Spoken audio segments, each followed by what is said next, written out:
So I'm annoyed, guys. I was on YouTube the other day and up pops this video which is saying, if you have no money, this is what you should do. So I clicked into the video and the first few sentences this person says on the video, who's presenting the video, says, if you've got no money, what you basically need to do is you need to get £20,000 and invest it either into an investment or like into a business. And I sat back and I was like, is this a parody video, right? Having no money means having no money. And I looked at the comments and I expected the comments to, be calling this person out. But instead, what I actually found is all these comments were like, this is the best advice I've ever heard. You've got to, this might be like the most realistic advice. And I was just like, what is everyone smoking here? If you have no money, this advice is not going to be helpful for you. And the problem is, it's how you generate that £20,000 in the first place to actually invest it to something, right? Because if you have no money, by definition, you have no money, right?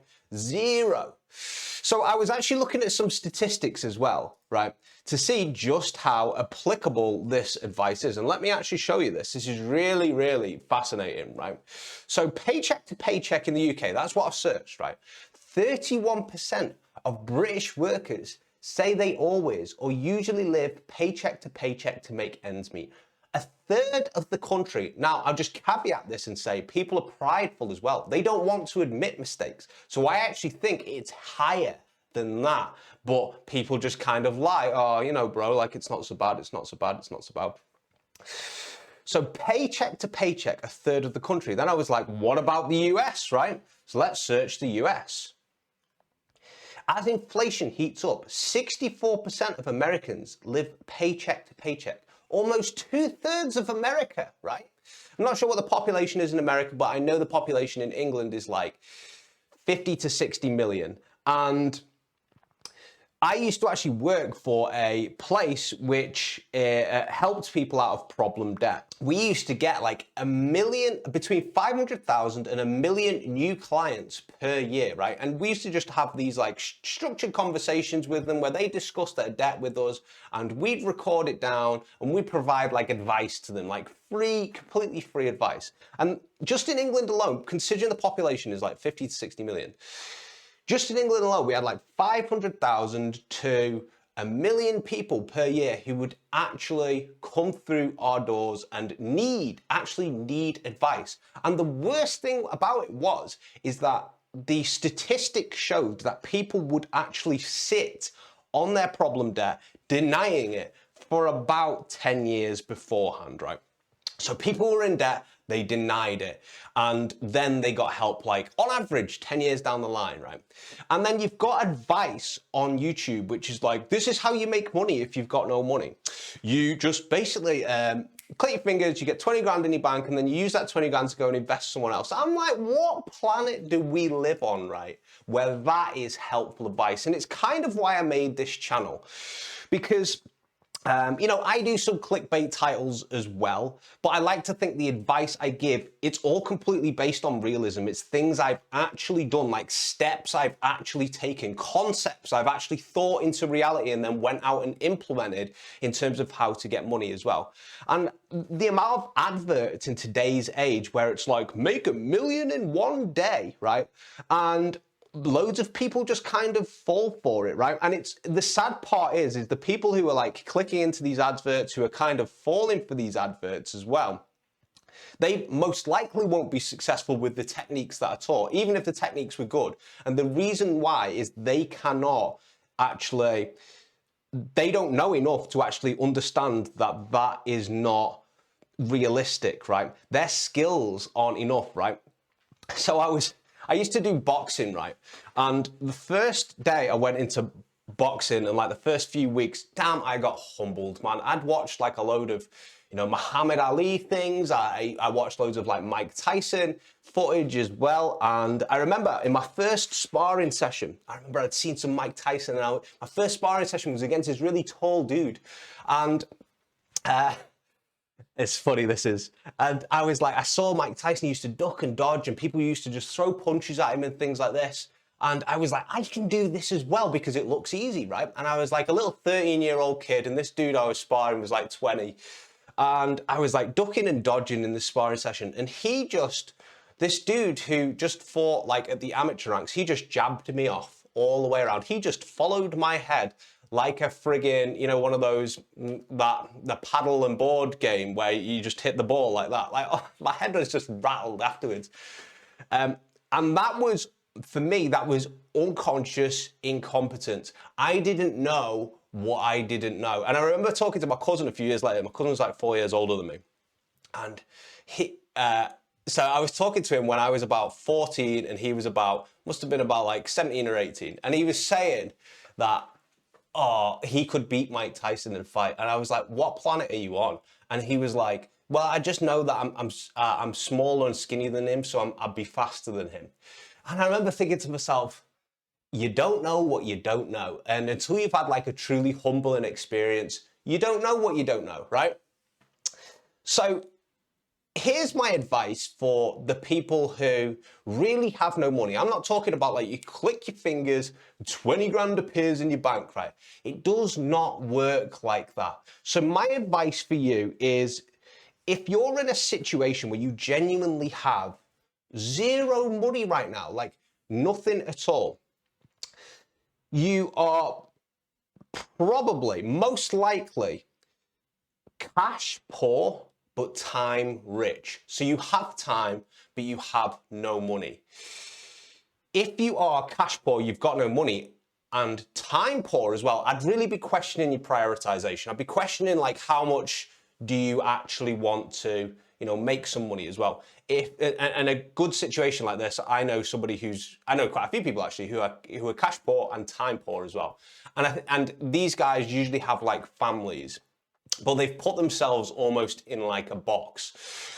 So if you have a family, couple of kids, right, and you really have no time, and you work like in a 9 to 5 and you kind of living paycheck to paycheck, your first priority is working out like where you can squeeze an extra hour from a day, right? And you are either going to have to sacrifice some you're either going to have to sacrifice some, leisure, some fun activities to squeeze an hour out of the day. You're either going to have to get compact with some daily routines, like the admin tasks you have to do around. Like, for instance, I don't even have kids. And me and my girlfriend, we get together twice a week to bulk cook our foods. We cook loads of like healthy meals that help me, help me train and help her train as well. We both go to the gym. We both keep ourselves fit, but basically this frees up our time like so much during the week because we have like 2 big cooking sessions where we cook our dinners and lunches for the next few days. And we don't have to worry about it, right? And we just do all, wash all the pots up, whack them all in the dishwasher on that one occasion. And it frees up the time. Or if you cannot, scrape hours from there by making things more compact, then you actually need to speak with the people who you're holding close to you. So if you've got a family and you speak to your partner, man or woman, whatever, you got to say to them, like, we need to make this a priority.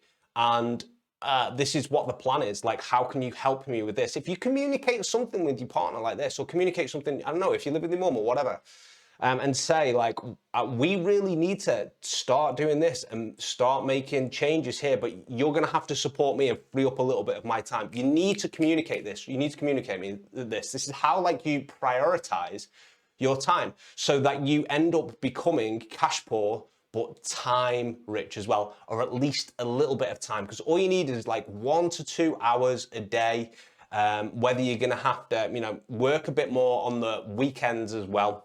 Because people are generally free weekend if they work in like a 9 to 5, right? They're generally free every Saturday and Sunday, but it becomes like a choice where they actually don't want to, free up time to actually help them towards the goal. So first you have to make it a priority. You have to make it an actual goal as well. Like, make a decision and then communicate that with other people. Like, this is my decision. This is what we're going to do. This is what we need to do. Sell them on it, right?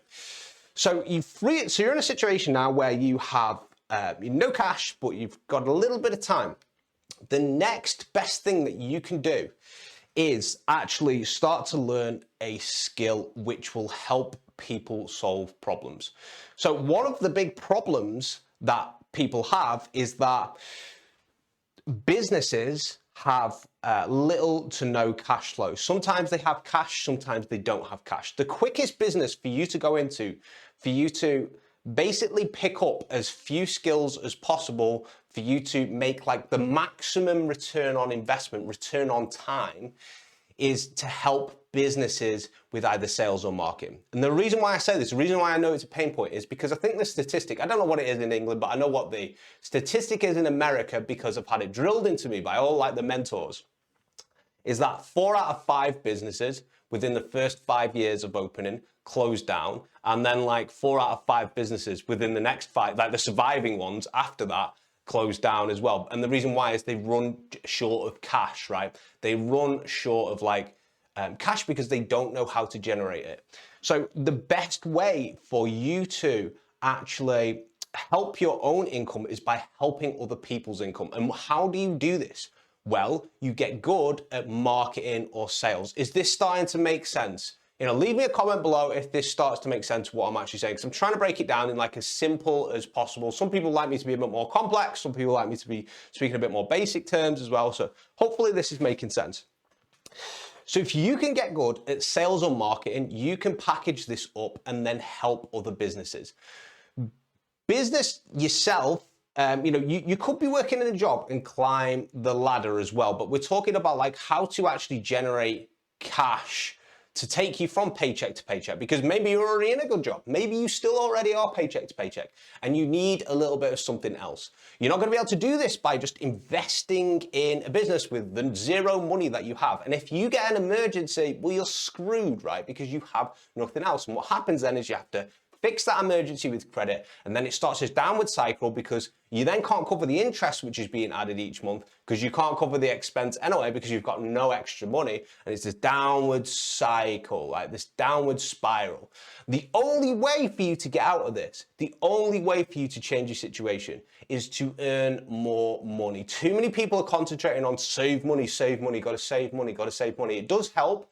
I, afforded my first few holidays by saving money, by organizing my finances, but it's limited because there's only limited amount of money that you can actually save, while there's unlimited amount of money that you can actually earn.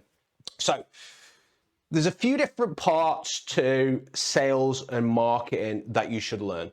I, first of all, would start with marketing. Marketing's such a broad topic, but essentially what marketing is having the ability to generate attention. Having the ability to generate attention, first of all. And what sales is having the ability to turn that attention into money. That's as simple as I kind of put it. Now, marketing is broken down over a vast bunch of different things. You could be helping businesses design websites. You could go out there and luckily, YouTube is like such a friggin' amazing resource that you can practically learn any skill for free, right? And this is really if you've got no money. You can learn any skill for free. You can learn website design. You can learn SEO services. So SEO is search engine optimization, and that is you could approach businesses and say, hey, I have noticed you are rank 9 on Google web page for, I don't know, plumbing services, whatever the business is, right? I can help you climb up a few spaces because the data shows that only the top 1, 2, 3 actually get all the attention. All the other websites, which are listed far below the pages, don't get any attention whatsoever. You could go literally travel out of your house locally and go and knock on these plumbing center businesses' doors, right? Or just give them a call or drop them an email saying, hey, can I speak to, Mark, who's running this business, whatever, right? So that's the first thing. Like, you've got SEO, you've got website design, you could learn copywriting. You could learn the basics of copywriting. So what copywriting is persuasive language that encourages people to buy. It's kind of the bridge between sales and marketing, right? The writing of sales and marketing. So You could pick up any, copywriting books. Just Google, right? Get like creative with this. Google, like, what's the best copywriting books of all time?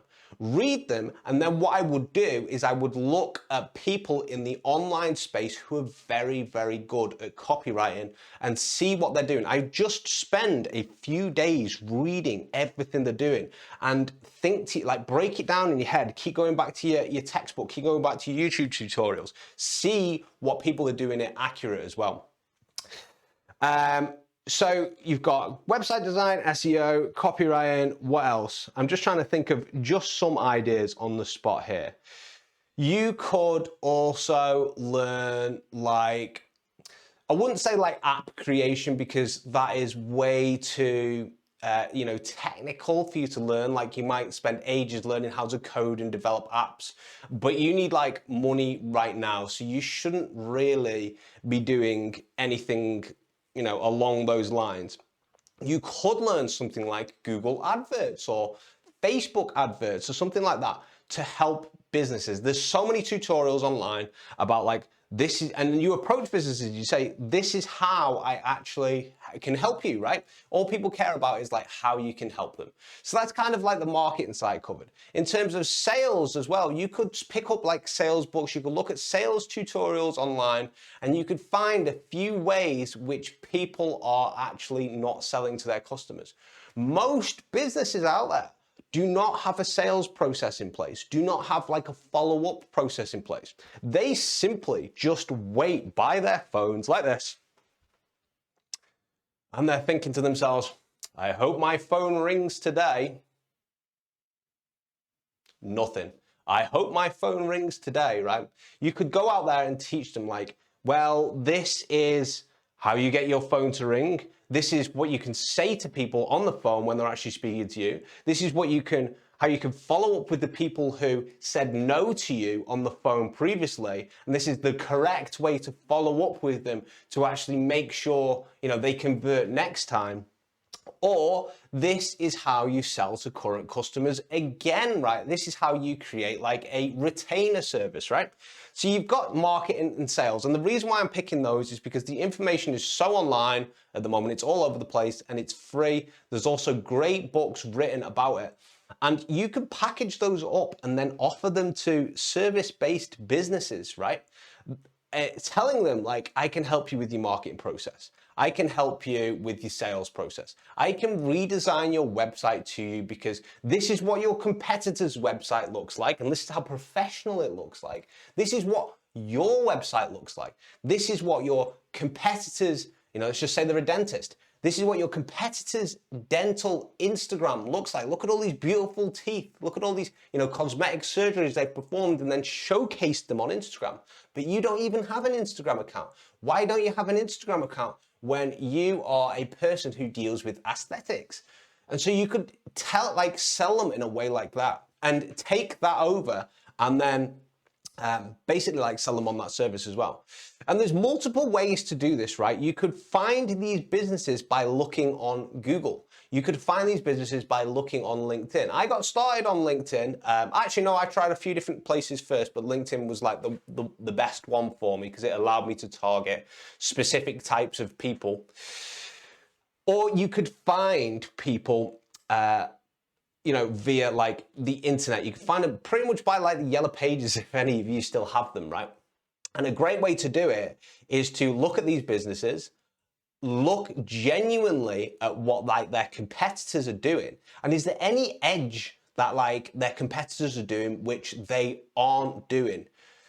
Because business owners are very competitive and they will always, if there's competition out there, they will always think they're the best, right? But if their results aren't the best, so for instance, they don't have the most customers per month, they don't have the most clients per month, they'll blame all these like external things. Well, my service is better. I just think that they're just getting lucky. That's why they're getting more people. But what you could do is you could say, well, listen, like they're using their Facebook page right here. They've got Google reviews right here. And that's the reason why they're actually getting more customers than you. And if you can say something like that to a person, then you can be like, look, I'm actually specialized in this area. I can help you do this here. And you could learn relatively few skills to actually do this. But these are skills, and this is why this is a key part of the message. These are skills that the business owner that you are reaching out to hasn't invested in themselves, invested the time in themselves.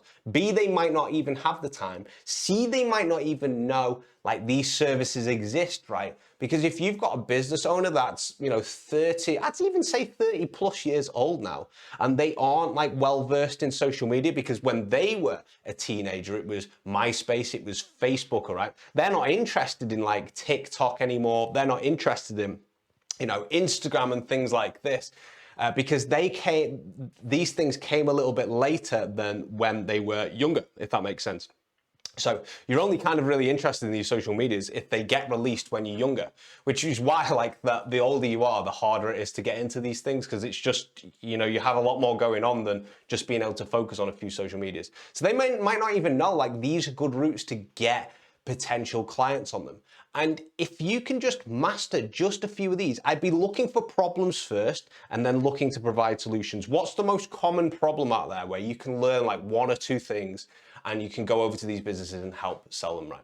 And this is exactly, you're essentially patching a big hole in their process, stopping them from being one of the 4 out of 5 businesses that closes down in the first 5 years, and also helping them generate more money. And then from that, you can either, charge a one-off cost. I'd probably recommend charging like retainer as well, or, do a bit of both. I, for instance, with some of my services, some of my consulting services, I've worked my way up the ladder for a few years. So I've got a bit of like a name behind me, a bit of a brand behind me.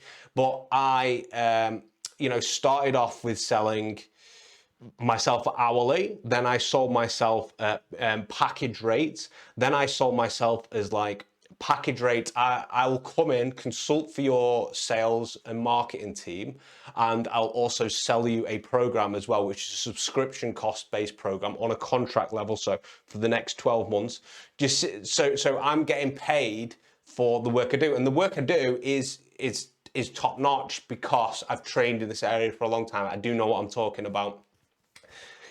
And I have like a wide variety of knowledge now on like multiple different, influence, persuasion, like negotiation, sales, marketing techniques, subtle things that they could change that they wouldn't know to change unless they, like me, have spent, thousands and thousands and thousands of hours on and pounds on marketing as well. So you're not going to be able to charge top rates right away. But what I would do is try and bag your first couple of clients. If you can bag your first couple of clients, and if the person is like not interested in you, you can always exchange, a service for a testimonial at the start, just to build your brand a little bit, right? Don't be thinking, I've got to instantly make money. I've got to instantly make money. Just think of it like a chessboard. Just think of it almost like this is a bit of a long-term thing. And if I do this correctly, I will be laughing in a few years, right? So, even if you have to exchange the first few for very low price and a testimonial, it helps you with the clients down the line. And then suddenly you got 5 testimonials on you, all glowing because these people love free work with good quality service. They're just like, this is amazing value. Here's an awesome testimonial, video testimonial, written testimonial, LinkedIn recommendation, that people will then look to you in the future and be like, actually, I could go with this person over here, or I could go with you, who has these glowing, gleaming testimonials of real business owners with their photos on it as well, very convincing, telling me specific results, what they did, right? It's a great way to do it.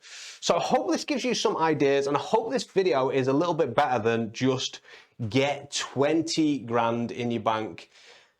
Just freaking love that, How do I make money? Get 20 grand. Oh yes, step number 1. I love it, right? It just makes so much sense. Don't listen to any of that stuff, right? Because it's just not helpful for you. And I could talk all day about like all these different tactics and techniques, but I'm trying to keep this advice general because I know like, I get a lot of good messages from this channel, but I know that you're all at different situations. I've got some people who are earning 8 figures, right? Who watch this channel. I've also got some people who don't even have a business who watch this channel. Like, you're all at different areas of the spectrum. And I like to think that like some of this advice is based in reality, right? It's anticipating the objections, the hurdles that you might have to deal with. It's stuff that I've went out there and actually done myself, right? It's all different angles, you know? I didn't even start selling a service, like a LinkedIn strategy to other business owners until I had well over 1,000 interactions with different people, and until I'd generated over hundreds and hundreds and hundreds of calls myself, because I truly believe that for you to be able to teach something good, you must have a razor sharp sword at doing said thing, right? I watched this person on LinkedIn the other day. They made like 3 posts on LinkedIn, and their third post, by complete chance, went viral.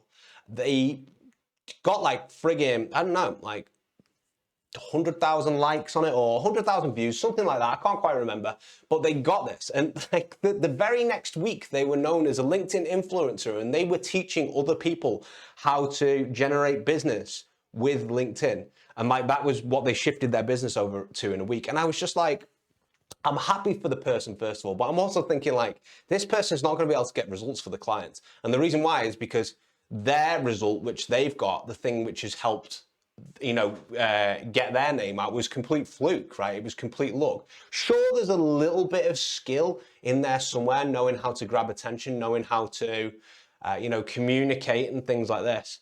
But are you realistically that early going to be able to replicate that again and again and again? I don't know. I don't think so. And they were selling like their program for whatever it was, but I was just like, it's not how you should be doing. You should be in the trenches. You should pray for a tough, you know, track, right? Because the tougher the track is, the easier it'll be later on. I had this client once, and he got like a bunch of results like straight away.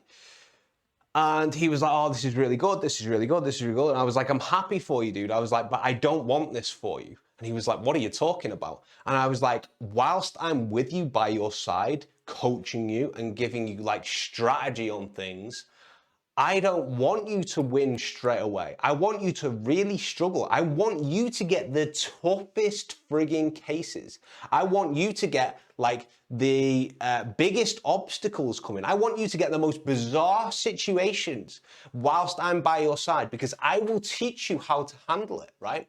I want you to be thinking, oh, you know, is this working? Is this not working? But he got like a great bunch of results straight away.